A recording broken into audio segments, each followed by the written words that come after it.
हरि ओं हिरण्यवर्णां हरिणीं सुवर्णरजतस्रजां चन्द्रां हिरण्मयीं लक्ष्मीं जातवेदो आवह ताम आवह जातवेदो लक्ष्मीमनपगामिनीं यस्या हिरण्यं विन्देयं गामश्वं पुरुषानहम् अश्वपूर्वां रथमध्यां हस्तिनादप्रबोधिनीं श्रियं देवीमुपहवये श्रीर्मादेवी जुषताम् कामसोऽस्मितां हिरण्यप्रकारामार्द्रां ज्वलन्तीं तृप्तां तर्पयन्तीं पद्मे स्थितां पद्मवर्णां तामिहोपहवये श्रियं चन्द्रां प्रभासा यशसा ज्वलन्तीं श्रियं लोके देवजुष्टामुदारां तां पद्मिनीं शरणमहं प्रपद्ये अलक्ष्मीर्मे नश्यतां त्वां वृणे आदित्यवर्णे तपसोऽधिजातो वनस्पतिस्तव वृक्षोऽथ बिल्वः तस्य फलानि तपसानुदन्तु मायान्तरायाश बाह्या अलक्ष्मीः उपैतु मां देवसखः कीर्तिश्च मनिनासः प्रादुर्भूतोऽस्मि राष्ट्रेऽस्मिन् कीर्तिं वृद्धिं ददातु मे क्षुप्तिपासामलां ज्येष्ठाम् अलक्ष्मीं नाशयाम्यहम् अभूतिं समृद्धिं च सर्वाणि ऋणुद मे गृहात् गन्धद्वारा दुराधर्षा नित्यपुष्टा करिषिणीम् ईश्वरीं सर्वभूतानां तामिहोपहवये श्रियं मनसः काममाकुति वाचः सत्यमशीमहि पशुन्ना रूपमन्नस्य मयि श्रीचयतां यशः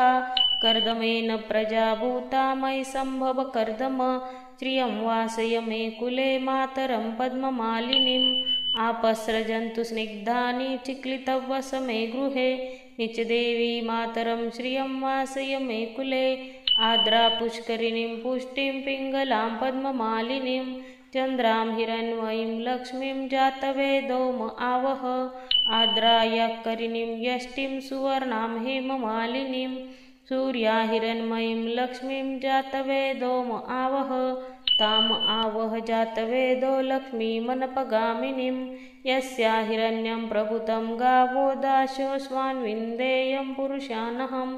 यः शुचिप्रयतो भूत्वां जुहुयादाज्वमन्वहं सुप्तं पञ्चदशर्चं च श्रीकामया सततं जपेत। हरि ओं हिरण्यवर्णां हरिणीं सुवर्णरजतस्रजां चन्द्रां हिरण्मयीं लक्ष्मीं जातवेदो आवह ताम आवह जातवेदो लक्ष्मीमनपगामिनीं यस्या हिरण्यं विन्देयं गामश्वं पुरुषानहम् अश्वपूर्वां रथमध्यां हस्तिनादप्रबोधिनीं श्रियं देवीमुपहवये श्रीर्मादेवी जुषताम् कामसोऽस्मितां हिरण्यप्रकारामार्द्रां ज्वलन्तीं तृप्तां तर्पयन्तीं पद्मे स्थितां पद्मवर्णां तामिहोपहवये श्रियं चन्द्रां प्रभासा यशसा ज्वलन्तीं श्रियं लोके देवजुष्टामुदारां तां पद्मिनीं शरणमहं प्रपद्ये अलक्ष्मीर्मे नश्यतां त्वां वृणे आदित्यवर्णे तपसोऽधिजातो वनस्पतिस्तव वृक्षोऽथ बिल्वः तस्य फलानि तपसानुदन्तु मायान्तरायाश बाह्या अलक्ष्मीः उपैतु मां देवसखः कीर्तिश्च मनिनासः प्रादुर्भूतोऽस्मि राष्ट्रेऽस्मिन् कीर्तिं वृद्धिं ददातु मे क्षुप्तिपासामलां ज्येष्ठाम् अलक्ष्मीं नाशयाम्यहम् अभूतिं समृद्धिं च सर्वाणि ऋणुद मे गृहात् गन्धद्वारा दुराधर्षा नित्यपुष्टा करिषिणीम् ईश्वरीं सर्वभूतानां तामिहोपहवये श्रियं मनसः काममाकुति वाचः सत्यमशीमहि पशुन्ना रूपमन्नस्य मयि श्रीचयतां यशः कर्दमेन प्रजा भूता मयि सम्भव कर्दम श्रियं वासय मे कुले मातरं पद्ममालिनीम् आपस्रजन्तु स्निग्धानि चिक्लितव्वस मे गृहे निचदेवी मातरं श्रियं वासय मे कुले आद्रा पुष्करिणीं पुष्टिं पिङ्गलां पद्ममालिनीं चन्द्रां हिरण्मयीं लक्ष्मीं जातवेदो आवह आद्रायाकरिणीं यष्टिं सुवर्णां हेममालिनीं सूर्या हिरण्मयीं लक्ष्मीं जातवेदो आवह ताम आवह जातवेदो लक्ष्मीमनपगामिनीं यस्या हिरण्यं प्रभुतं गावो दाशोऽस्मान् विन्देयं पुरुषानहम् यः शुचिप्रयतो भूत्वां जुहुयादाज्वमन्वहं सुप्तं पञ्चदशर्चं च श्रीकामया सततं जपेत। हरि ओं हिरण्यवर्णां हरिणीं सुवर्णरजतस्रजां चन्द्रां हिरण्मयीं लक्ष्मीं जातवेदो म आवह ताम आवह जातवेदो लक्ष्मीमनपगामिनीं यस्या हिरण्यं विन्देयं गामश्वं पुरुषानहम्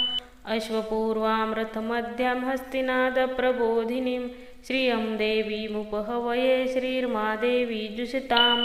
कामसोऽस्मितां हिरण्यप्रकारामार्द्रां ज्वलन्तीं तृप्तां तर्पयन्तीं पद्मे स्थितां पद्मवर्णां तामिहोपहवये श्रियं चन्द्रां प्रभासा यशसा ज्वलन्तीं श्रियं लोके देवजुष्टामुदारां तां पद्मिनीं शरणमहं प्रपद्ये अलक्ष्मीर्मे नश्यतां त्वां वृणे आदित्यवर्णे तपसोऽधिजातो वनस्पतिस्तव वृक्षोऽथ बिल्वः तस्य फलानि तपसानुदन्तु मायान्तरायाश्च बाह्या अलक्ष्मीः उपैतु मां देवसखः कीर्तिश्च मनिनासः प्रादुर्भूतोऽस्मि राष्ट्रेऽस्मिन् कीर्तिं वृद्धिं ददातु मे क्षुप्तिपासामलां ज्येष्ठाम् अलक्ष्मीं नाशयाम्यहम् अभूतिं समृद्धिं च सर्वाणि ऋणुद मे गृहात् गन्धद्वारा दुराधर्षा नित्यपुष्टा करिषिणीं ईश्वरीं सर्वभूतानां तामिहोपहवये श्रियं मनसः काममाकुति वाचः सत्यमशीमहि पशुन्ना रूपमन्नस्य मयि श्रीचयतां यशः कर्दमेन प्रजा भूता मयि सम्भव कर्दम श्रियं वासय मे कुले मातरं पद्ममालिनीम् आपस्रजन्तु स्निग्धानि चिक्लितव्वस मे गृहे निचदेवी मातरं श्रियं वासय मे कुले आद्रा पुष्करिणीं पुष्टिं पिङ्गलां पद्ममालिनीं चन्द्रां हिरण्मयीं लक्ष्मीं जातवेदो म आवह आद्रायाकरिणीं यष्टिं सुवर्णां हेममालिनीं सूर्या हिरण्मयीं लक्ष्मीं जातवेदो म आवह ताम आवह जातवेदो लक्ष्मीमनपगामिनीं यस्या हिरण्यं प्रभुतं गावो दाशोऽस्मान् विन्देयं पुरुषानहम् यः शुचिप्रयतो भूत्वां जुहुयादाज्वमन्वहं सुप्तं पञ्चदशर्चं च श्रीकामया सततं जपेत। हरि ओं हिरण्यवर्णां हरिणीं सुवर्णरजतस्रजां चन्द्रां हिरण्मयीं लक्ष्मीं जातवेदो म आवह ताम आवह जातवेदो लक्ष्मीमनपगामिनीं यस्या हिरण्यं विन्देयं गामश्वं पुरुषानहम् अश्वपूर्वां रथमध्यां हस्तिनादप्रबोधिनीं श्रियं देवीमुपहवये श्रीर्मा देवी जुषताम् कामसोऽस्मितां हिरण्यप्रकारामार्द्रां ज्वलन्तीं तृप्तां तर्पयन्तीं पद्मे स्थितां पद्मवर्णां तामिहोपहवये श्रियं चन्द्रां प्रभासा यशसा ज्वलन्तीं श्रियं लोके देवजुष्टामुदारां तां पद्मिनीं शरणमहं प्रपद्ये अलक्ष्मीर्मे नश्यतां त्वां वृणे आदित्यवर्णे तपसोऽधिजातो वनस्पतिस्तव वृक्षोऽथ बिल्वः तस्य फलानि तपसानुदन्तु मायान्तरायाश्च बाह्या अलक्ष्मीः उपैतु मां देवसखः कीर्तिश्च मनिनासः प्रादुर्भूतोऽस्मि राष्ट्रेऽस्मिन् कीर्तिं वृद्धिं ददातु मे क्षुप्तिपासामलां ज्येष्ठाम् अलक्ष्मीं नाशयाम्यहम् अभूतिं समृद्धिं च सर्वाणि ऋणुद मे गृहात् गन्धद्वारा दुराधर्षा नित्यपुष्टा करिषिणीं ईश्वरीं सर्वभूतानां तामिहोपहवये श्रियं मनसः काममाकुति वाचः सत्यमशीमहि पशुन्ना रूपमन्नस्य मयि श्रीचयतां यशः कर्दमेन प्रजा भूता मयि सम्भव कर्दम श्रियं वासय मे कुले मातरं पद्ममालिनीम् आपस्रजन्तु स्निग्धानि चिक्लितव्वस मे गृहे निचदेवी मातरं श्रियं वासय मे कुले आद्रा पुष्करिणीं पुष्टिं पिङ्गलां पद्ममालिनीं चन्द्रां हिरण्मयीं लक्ष्मीं जातवेदो म आवह आद्रायाकरिणीं यष्टिं सुवर्णां हेममालिनीं सूर्या हिरण्मयीं लक्ष्मीं जातवेदो म आवह ताम आवह जातवेदो लक्ष्मीमनपगामिनीं यस्या हिरण्यं प्रभुतं गावो दाशोऽस्वान्विन्देयं पुरुषानहं यः शुचिप्रयतो भूत्वां जुहुयादाज्वमन्वहं सुप्तं पञ्चदशर्चं च श्रीकामया सततं जपेत। हरि ओं हिरण्यवर्णां हरिणीं सुवर्णरजतस्रजां चन्द्रां हिरण्मयीं लक्ष्मीं जातवेदो आवह ताम आवह जातवेदो लक्ष्मीमनपगामिनीं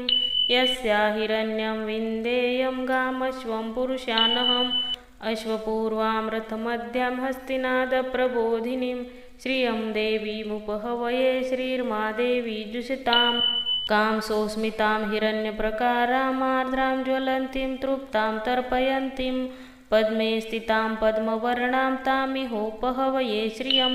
चन्द्रां प्रभासा यशसा ज्वलन्तीं श्रियं लोके देवजुष्टामुदारां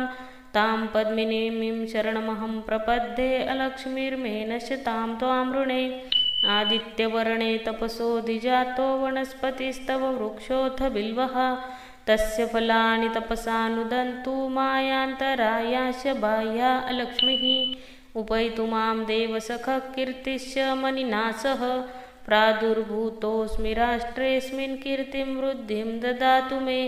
क्षुप्तिपासामलां ज्येष्ठाम् अलक्ष्मीं नाशयाम्यहम् अभूतिमसमृद्धिं च सर्वाणि ऋणुद मे गृहात् गन्धद्वारा दुराधर्षा नित्यपुष्टा करिषिणीम् ईश्वरीं सर्वभूतानां तामिहोपहवये श्रियं मनसः काममाकुति वाचः सत्यमशीमहि वशुन्नारूपमन्नस्य मयि श्रीचयतां यशः कर्दमेन प्रजा भूता मयि सम्भव कर्दम श्रियं वासय मे कुले मातरं पद्ममालिनीम् आपस्रजन्तु स्निग्धानि चिक्लितव्वस मे गृहे निचदेवी मातरं श्रियं वासय मे कुले आद्रा पुष्करिणीं पुष्टिं पिङ्गलां पद्ममालिनीं चन्द्रां हिरण्मयीं लक्ष्मीं जातवेदो आवह आद्रायाकरिणीं यष्टिं सुवर्णां हेममालिनीं सूर्या हिरण्मयीं लक्ष्मीं जातवेदो आवह ताम आवह जातवेदो लक्ष्मीमनपगामिनीं यस्या हिरण्यं प्रभुतं गावो दाशोऽस्वान्विन्देयं पुरुषानहं यः शुचिप्रयतो भूत्वां जुहुयादाज्वमन्वहं सुप्तं पञ्चदशर्चं च श्रीकामया सततं जपेत। हरि ओं हिरण्यवर्णां हरिणीं सुवर्णरजतस्रजां चन्द्रां हिरण्मयीं लक्ष्मीं जातवेदो आवह ताम आवह जातवेदो लक्ष्मीमनपगामिनीं यस्या हिरण्यं विन्देयं गामश्वं पुरुषानहम्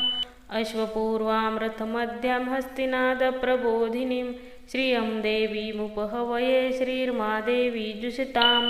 कामसोऽस्मितां हिरण्यप्रकारामार्द्रां ज्वलन्तीं तृप्तां तर्पयन्तीं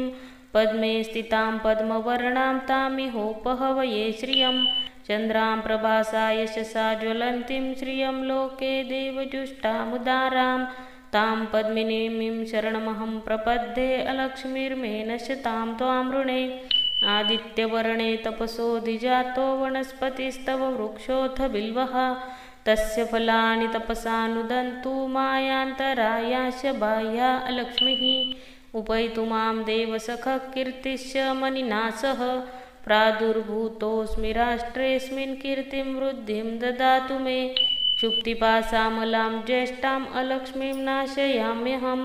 अभूतिमसमृद्धिं च सर्वाणि ऋणुद मे गृहात्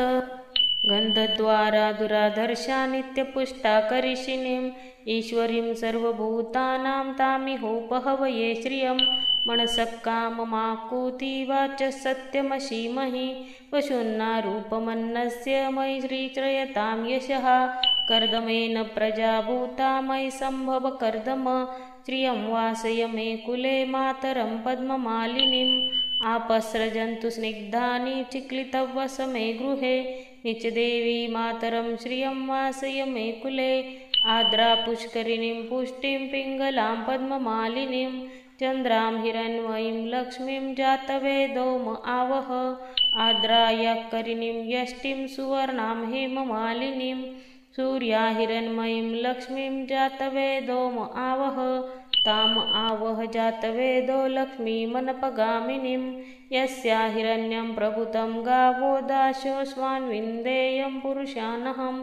यः शुचिप्रयतो भूत्वां जुहुयादाज्वमन्वहं सूक्तं पञ्चदशर्चं च श्रीकामया सततं जपेत। हरि ओं हिरण्यवर्णां हरिणीं सुवर्णरजतस्रजां चन्द्रां हिरण्मयीं लक्ष्मीं जातवेदोम आवह ताम आवह जातवेदो लक्ष्मीमनपगामिनीं यस्या हिरण्यं विन्देयं गामश्वं पुरुषानहम् अश्वपूर्वां रथमध्यां हस्तिनादप्रबोधिनीं श्रियं देवीमुपहवये श्रीर्मादेवी जुषताम् कांसोऽस्मितां हिरण्यप्रकारामार्द्रां ज्वलन्तीं तृप्तां तर्पयन्तीं पद्मे स्थितां पद्मवर्णां तामिहोपहवये श्रियं चन्द्रां प्रभासा यशसा ज्वलन्तीं श्रियं लोके देवजुष्टामुदारां तां पद्मिनीं शरणमहं प्रपद्ये अलक्ष्मीर्मे नश्यतां त्वां वृणे आदित्यवर्णे तपसोऽधिजातो वनस्पतिस्तव वृक्षोऽथ बिल्वः तस्य फलानि तपसानुदन्तु मायान्तरायाश बाह्या अलक्ष्मीः उपैतु मां देवसखः कीर्तिश्च मनिनासः प्रादुर्भूतोऽस्मि राष्ट्रेऽस्मिन् कीर्तिं वृद्धिं ददातु मे क्षुप्तिपासामलां ज्येष्ठाम् अलक्ष्मीं नाशयाम्यहम् अभूतिमसमृद्धिं च सर्वाणि ऋणुद मे गृहात् गन्धद्वारा दुराधर्षा नित्यपुष्टा करिषिणीं ईश्वरीं सर्वभूतानां तामिहोपहवये श्रियं मनसः काममाकुति वाचः सत्यमशीमहि वशुन्नारूपमन्नस्य मयि श्रीचयतां यशः कर्दमेन प्रजा भूता मयि सम्भव कर्दम श्रियं वासय मे कुले मातरं पद्ममालिनीम् आपस्रजन्तु स्निग्धानि चिक्लितव्वस मे गृहे निचदेवी मातरं श्रियं वासय मे कुले आद्रापुष्करिणीं पुष्टिं पिङ्गलां पद्ममालिनीं चन्द्रां हिरण्मयीं लक्ष्मीं जातवेदोम आवह आद्रायाकरिणीं यष्टिं सुवर्णां हेममालिनीं सूर्या हिरण्मयीं लक्ष्मीं जातवेदोम आवह ताम आवह जातवेदो लक्ष्मीमनपगामिनीं यस्या हिरण्यं प्रभुतं गावो दाशोऽस्वान्विन्देयं पुरुषानहं यः शुचिप्रयतो भूत्वां जुहुयादाज्वमन्वहं सूक्तं पञ्चदशर्चं च श्रीकामया सततं जपेत। हरि ओं हिरण्यवर्णां हरिणीं सुवर्णरजतस्रजां चन्द्रां हिरण्मयीं लक्ष्मीं जातवेदोम आवह ताम आवह जातवेदो लक्ष्मीमनपगामिनीं यस्या हिरण्यं विन्देयं गामश्वं पुरुषानहम् अश्वपूर्वां रथमध्यां हस्तिनादप्रबोधिनीं श्रियं देवीमुपहवये श्रीर्मादेवी जुषताम् कांसोऽस्मितां हिरण्यप्रकारामार्द्रां ज्वलन्तीं तृप्तां तर्पयन्तीं पद्मे स्थितां पद्मवर्णां तामिहोपहवये श्रियं चन्द्रां प्रभासा यशसा ज्वलन्तीं श्रियं लोके देवजुष्टामुदारां तां पद्मिनीं शरणमहं प्रपद्ये अलक्ष्मीर्मे नश्यतां त्वां वृणे आदित्यवर्णे तपसोऽधिजातो वनस्पतिस्तव वृक्षोऽथ बिल्वः तस्य फलानि तपसानुदन्तु मायान्तरायाश बाह्या अलक्ष्मीः उपैतु मां देवसखः कीर्तिश्च मनिनासः प्रादुर्भूतोऽस्मि राष्ट्रेऽस्मिन् कीर्तिं वृद्धिं ददातु मे क्षुप्तिपासामलां ज्येष्ठाम् अलक्ष्मीं नाशयाम्यहम् अभूतिमसमृद्धिं च सर्वाणि ऋणुद मे गृहात् गन्धद्वारा दुराधर्षा नित्यपुष्टा करिषिणीं ईश्वरीं सर्वभूतानां तामिहोपहवये श्रियं मनसः काममाकुति वाचः सत्यमशीमहि वशुन्नारूपमन्नस्य मयि श्रीचयतां यशः कर्दमेन प्रजा भूता मयि सम्भव कर्दम श्रियं वासय मे कुले मातरं पद्ममालिनीम् आपस्रजन्तु स्निग्धानि चिक्लितव्वस मे गृहे निचदेवी मातरं श्रियं वासय मे कुले आद्रा पुष्करिणीं पुष्टिं पिङ्गलां पद्ममालिनीं चन्द्रां हिरण्मयीं लक्ष्मीं जातवेदो म आवह आद्रायाकरिणीं यष्टिं सुवर्णां हेममालिनीं सूर्या हिरण्मयीं लक्ष्मीं जातवेदो म आवह ताम आवह जातवेदो लक्ष्मीमनपगामिनीं यस्या हिरण्यं प्रभुतं गावो दाशोऽस्वान्विन्देयं पुरुषानहं यः शुचिप्रयतो भूत्वां जुहुयादाज्वमन्वहं सुप्तं पञ्चदशर्चं च श्रीकामया सततं जपेत। हरि ओं हिरण्यवर्णां हरिणीं सुवर्णरजतस्रजां चन्द्रां हिरण्मयीं लक्ष्मीं जातवेदो म आवह ताम आवह जातवेदो लक्ष्मीमनपगामिनीं यस्या हिरण्यं विन्देयं गामश्वं पुरुषानहम् अश्वपूर्वां रथमध्यां हस्तिनादप्रबोधिनीं श्रियं देवीमुपहवये श्रीर्मादेवी जुषताम् कांसोऽस्मितां हिरण्यप्रकारामार्द्रां ज्वलन्तीं तृप्तां तर्पयन्तीं पद्मे स्थितां पद्मवर्णां तामिहोपहवये श्रियं चन्द्रां प्रभासा यशसा ज्वलन्तीं श्रियं लोके देवजुष्टामुदारां तां पद्मिनीं शरणमहं प्रपद्ये अलक्ष्मीर्मे नश्यतां त्वामृणे आदित्यवर्णे तपसोऽधिजातो वनस्पतिस्तव वृक्षोऽथ बिल्वः तस्य फलानि तपसानुदन्तु मायान्तरायाश बाह्या अलक्ष्मीः उपैतु मां देवसखः कीर्तिश्च मनिनासः प्रादुर्भूतोऽस्मि राष्ट्रेऽस्मिन् कीर्तिं वृद्धिं ददातु मे क्षुप्तिपाशामलां ज्येष्ठाम् अलक्ष्मीं नाशयाम्यहम् अभूतिमसमृद्धिं च सर्वाणि ऋणुद मे गृहात् गन्धद्वारा दुराधर्षा नित्यपुष्टा करिषिणीं ईश्वरीं सर्वभूतानां तामिहोपहवये श्रियं मनसः काममाकुति वाचः सत्यमशीमहि वशुन्नारूपमन्नस्य मयि श्रीचयतां यशः कर्दमेन प्रजा भूता मयि सम्भव कर्दम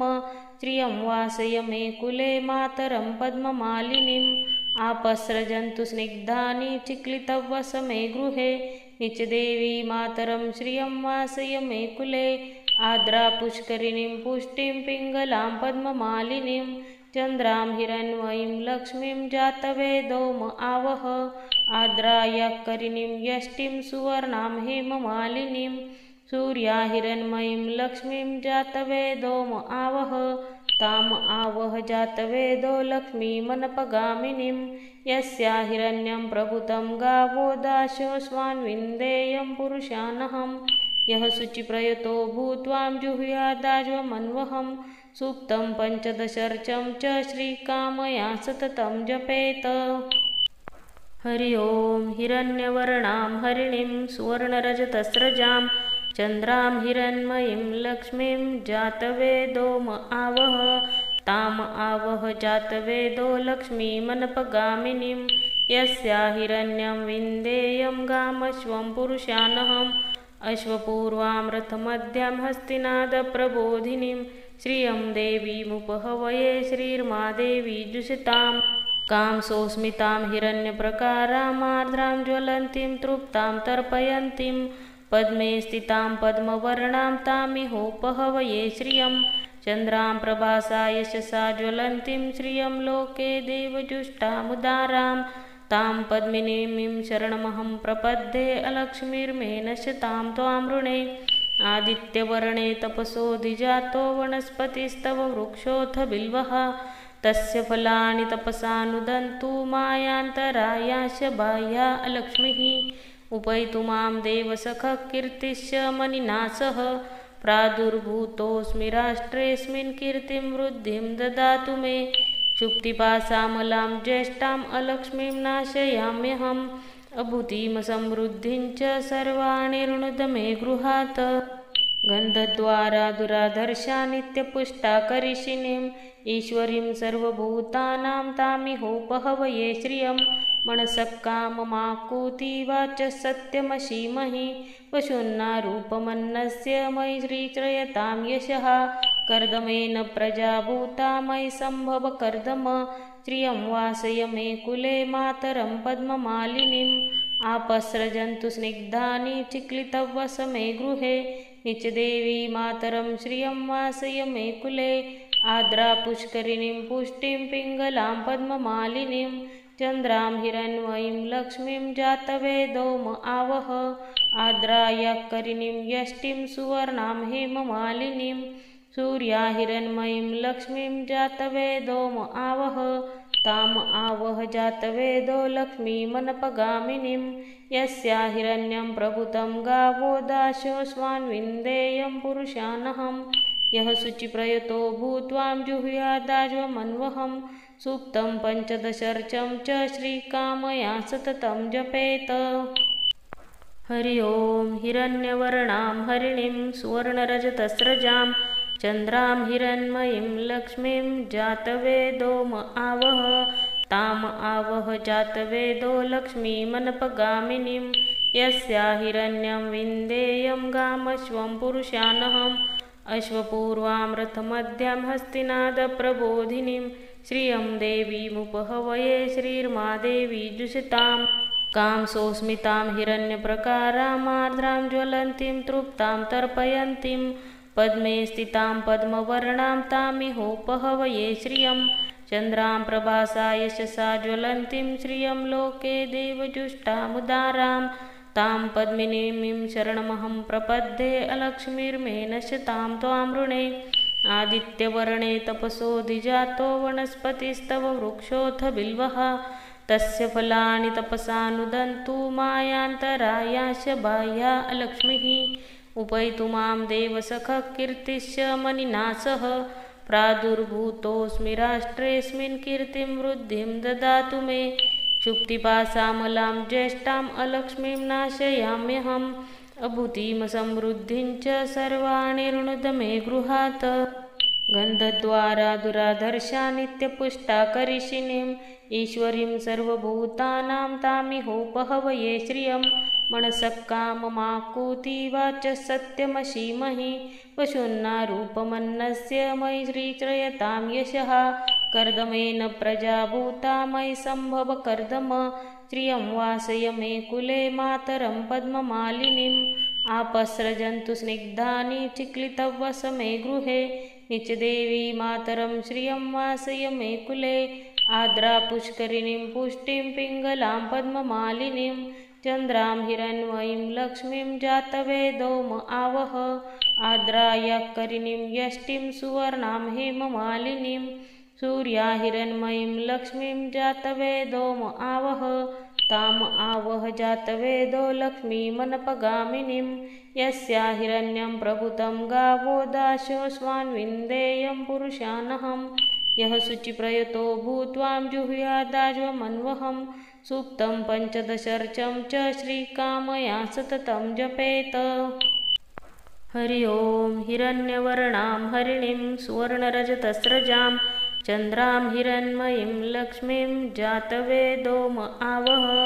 ताम आवह जातवेदो लक्ष्मीमनपगामिनीं यस्या हिरण्यं विन्देयं गामश्वं पुरुषानहम् अश्वपूर्वां रथमध्यां हस्तिनादप्रबोधिनीं श्रियं देवीमुपहवये श्रीर्मादेवी जुषतां कांसोऽस्मितां हिरण्यप्रकारामार्द्रां ज्वलन्तीं तृप्तां तर्पयन्तीं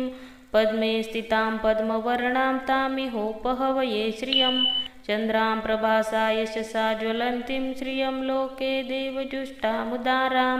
तां पद्मिनीं शरणमहं प्रपद्ये अलक्ष्मीर्मे नश्यतां त्वामृणे आदित्यवर्णे तपसोऽधिजातो वनस्पतिस्तव वृक्षोऽथ बिल्वः तस्य फलानि तपसानुदन्तु मायान्तरायाश्च बाह्या अलक्ष्मीः उपैतु मां देवसखः कीर्तिश्च मनिनासः प्रादुर्भूतोऽस्मि राष्ट्रेऽस्मिन् कीर्तिं वृद्धिं ददातु मे क्षुप्तिपासामलां ज्येष्ठाम् अलक्ष्मीं नाशयाम्यहम् अभूतिमसमृद्धिं च सर्वाणि ऋणुद मे गृहात् गन्धद्वारा दुराधर्षा नित्यपुष्टा करिषिणीं ईश्वरीं सर्वभूतानां तामिहोपहवये श्रियं मनसः काममाकुति वाचः सत्यमशीमहि वशुन्नारूपमन्नस्य मयि श्रीचयतां यशः कर्दमेन प्रजाभूता मयि सम्भव कर्दम श्रियं वासय मे कुले मातरं पद्ममालिनीम् आपस्रजन्तु स्निग्धानि चिक्लितव्वस मे गृहे निचदेवी मातरं श्रियं वासय मे कुले आद्रा पुष्करिणीं पुष्टिं पिङ्गलां पद्ममालिनीं चन्द्रां हिरण्मयीं लक्ष्मीं जातवेदोम आवह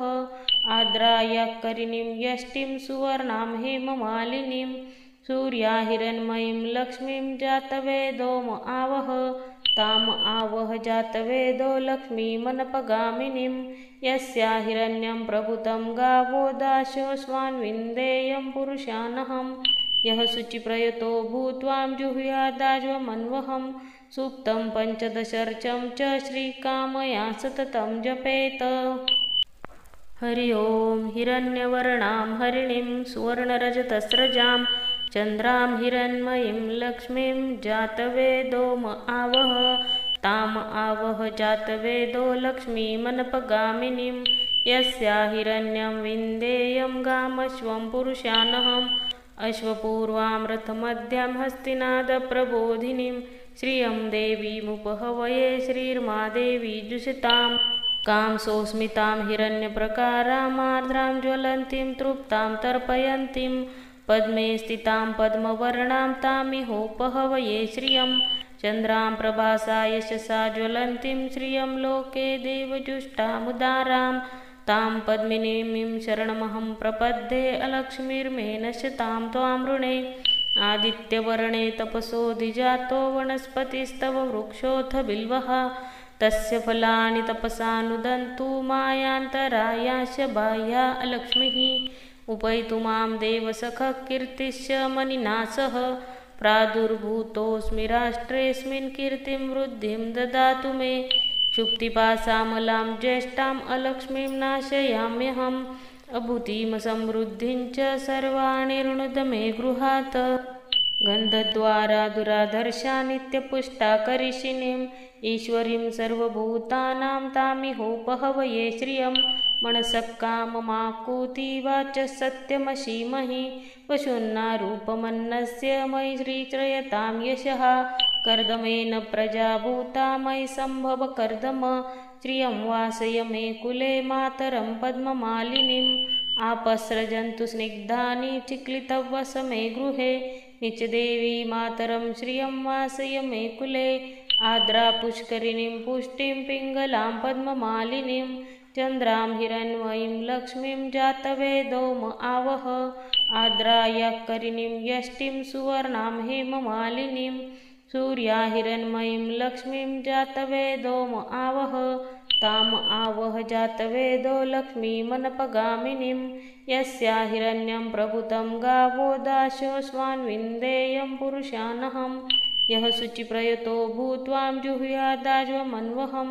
सूक्तं पञ्चदशर्चं च श्रीकामया सततं जपेत। हरि ओं हिरण्यवर्णां हरिणीं सुवर्णरजतस्रजां चन्द्रां हिरण्मयीं लक्ष्मीं जातवेदोम आवह ताम आवह जातवेदो लक्ष्मीमनपगामिनीं यस्या हिरण्यं विन्देयं गामश्वं पुरुषानहम् अश्वपूर्वां रथमध्यां हस्तिनादप्रबोधिनीं श्रियं देवीमुपहवये श्रीर्मादेवी जुषताम् कांसोऽस्मितां हिरण्यप्रकारामार्द्रां ज्वलन्तीं तृप्तां तर्पयन्तीं पद्मे स्थितां पद्मवर्णां तामिहोपहवये श्रियं चन्द्रां प्रभासा यशसा ज्वलन्तीं श्रियं लोके देवजुष्टामुदारां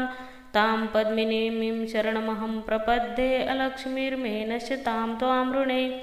आदित्यवर्णे तपसोऽधिजातो वनस्पतिस्तव वृक्षोऽथ बिल्वः तस्य फलानि तपसानुदन्तु मायान्तरायाश्च बाह्या अलक्ष्मीः उपैतु मां देवसखः कीर्तिश्च मनिनासः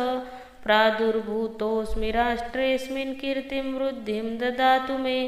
क्षुप्तिपासामलां ज्येष्ठाम् अलक्ष्मीं नाशयाम्यहम् अभूतिमसमृद्धिं च सर्वाणि ऋणुद मे गृहात्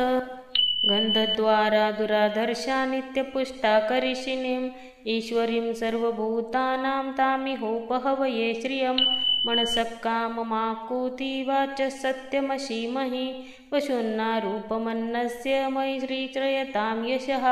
कर्दमेन प्रजाभूता मयि सम्भव कर्दम श्रियं वासय मे कुले मातरं पद्ममालिनीम् आपस्रजन्तु स्निग्धानि चिक्लितव्वस मे गृहे निचदेवी मातरं श्रियं वासय मे कुले आद्रा पुष्करिणीं पुष्टिं पिङ्गलां पद्ममालिनीं चन्द्रां हिरण्मयीं लक्ष्मीं जातवेदोम आवह आद्रायाकरिणीं यष्टिं सुवर्णां हेममालिनीं सूर्या हिरण्मयीं लक्ष्मीं जातवेदोम आवह ताम आवह जातवेदो लक्ष्मीमनपगामिनीं यस्या हिरण्यं प्रभुतं गावो दाशोऽस्वान्विन्देयं पुरुषानहं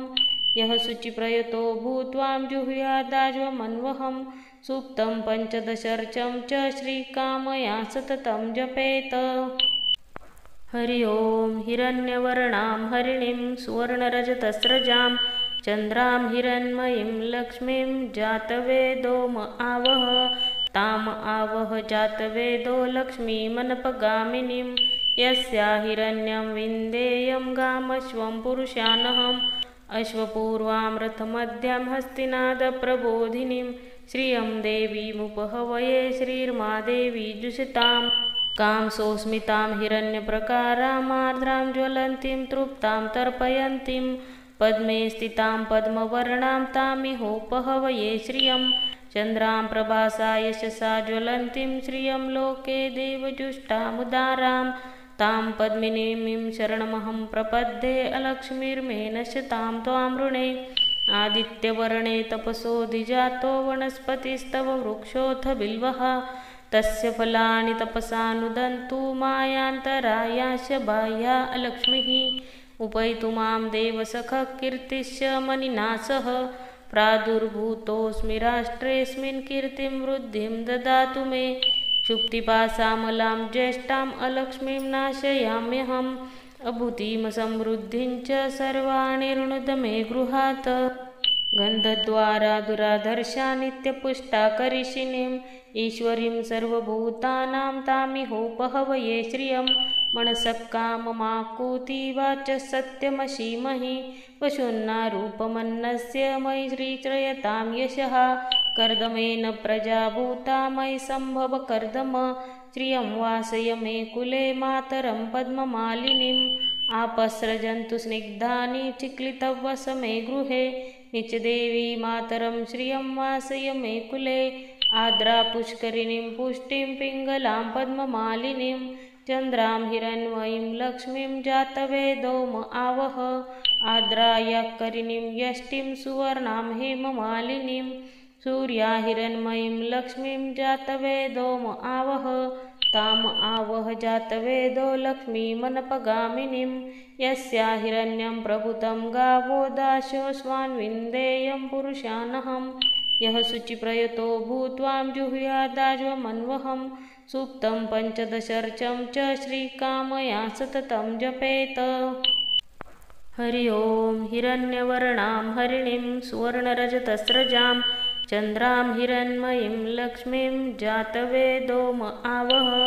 ताम आवह जातवेदो लक्ष्मीमनपगामिनीं यस्या हिरण्यं विन्देयं गामश्वं पुरुषानहम्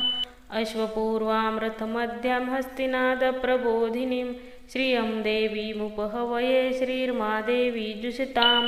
कांसोऽस्मितां हिरण्यप्रकारामार्द्रां ज्वलन्तीं तृप्तां तर्पयन्तीं पद्मे स्थितां पद्मवर्णां तामिहोपहवये श्रियं